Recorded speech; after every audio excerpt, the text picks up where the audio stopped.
A really beautiful song by the Beatles, Let It Be, translates really well from piano to guitar. Listen to this quickly.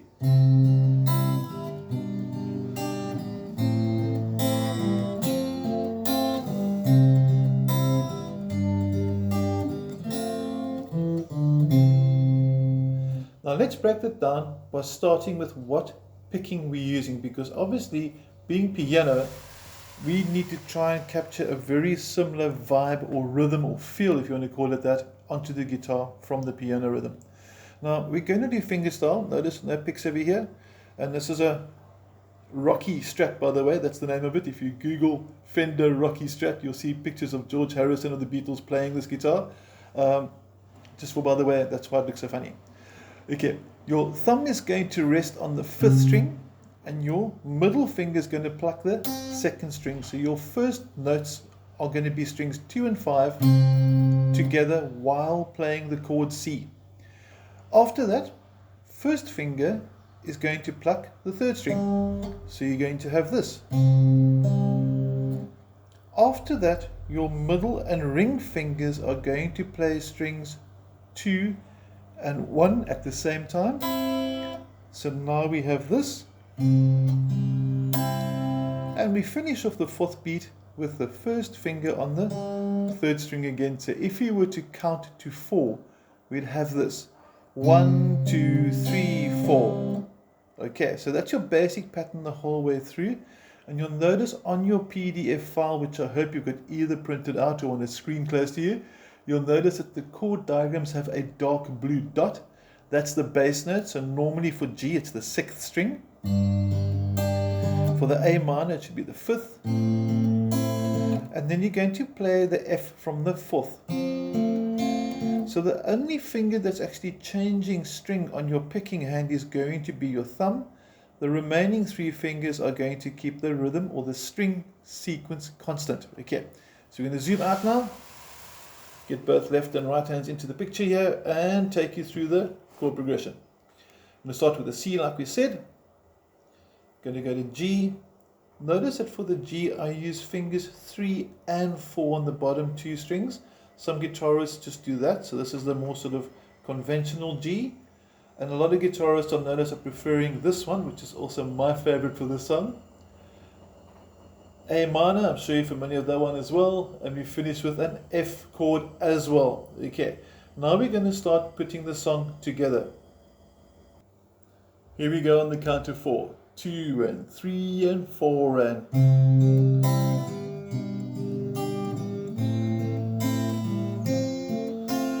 Now on the progression, I want to point out something interesting on the G. The C starts with the thumb on the 5th string, correct? When you go to G, you would expect to play the top 6th string, but if you play the 5th string, that note, it actually sounds a bit better. Listen to this. C to the new G with the 5th string. Check this out. So this bass note, that one over there, is the note B on the G chord. Then you go to the A minor, still on the 5th. So what's actually happening here is you're creating a nice melodic bass line going through from the notes C, B, and A while playing the chords C, G, and A minor. This gives a bit of a different bass sort of feel to it. So if you prefer that, you may. It means that the thumb plays the 5th string. For the F, obviously the 4th string, no way around that. But when you go to the 5th and 6th chords now of your introduction, back to the C and the G, watch my thumb this time. That time the thumb did play the 6th string. So as a suggestion, remember this is a piano song, so we've got a bit of creative interpretation here. The first C to G, you're going to go 5th string to 5th string. The second C to G in the 5th and 6th bars is 5th to 6th string. Okay, just creates a bit of a different sort of feel to it.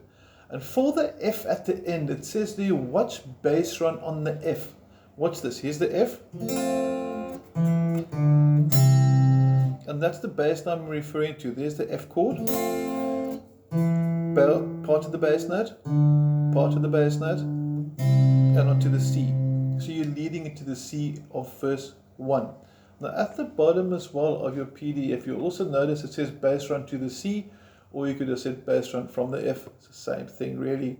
It shows you the F chord, so you're going to have, and then it'll show you a 2, which is fret 2 on the 4th string, open 4th string, and then onto the C. Now that basically reoccurs throughout the whole song. So it's a very simple progression basically.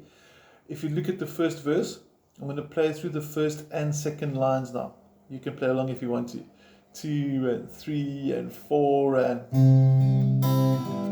5th string, second line, 6th string,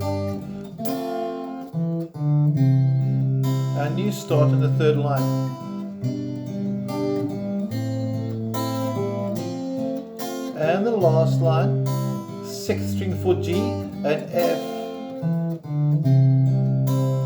Okay, now you'll notice quite a cool little technique on that F. I want to focus in what we're doing over there quickly because it's a nice technique to learn. It's all a sort of rolling of the fingers. So I've got an F at the top end that you can't see. And watch my fingers from this angle. Watch how the fingers go super slow. But you sort of roll it till you get the speed. Like that. And you can see the thumb looking after the bass notes. F, fret 2, open 4th string, onto the C chord. Works really well. Now, for your chorus, all that really happens there is that your sequence has changed. So it's going to start with A minor 5th string, G with the 6th string, F with the 4th, back to normal C, whisper words of wisdom, back to the G and F, down to C, and you're on to the next verse. And it sounds really, really cool. So this is the basics for Let It Be by the Beatles. If you want to strum, not a big deal. You can take your pick if you want to, or fingers. But it just doesn't sound as cool, which is an opinion, but it still sounds nice. Listen to this.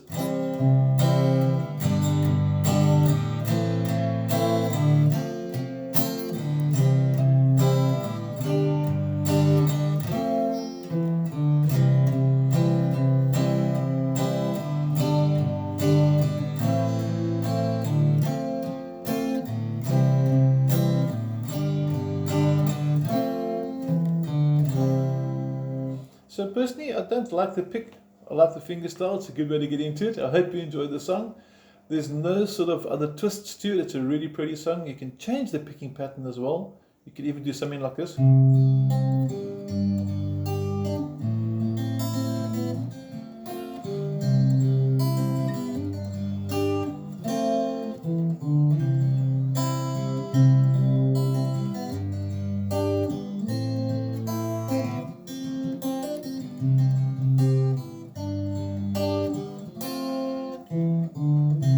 And that was basically largely improvised. And I'm not going to tab that out. Okay, but what I want you to try and do as a suggestion is once you've got the basic rhythm going, once you can play it through with that, if you want to change it or you change it by accident and you like the sound, keep it, memorize it, learn something new. So make this song your own. It's a beautiful piano song, lovely words. So interpret it to guitar, and if you have any questions, everybody knows where to reach me. Have an awesome week. Take care.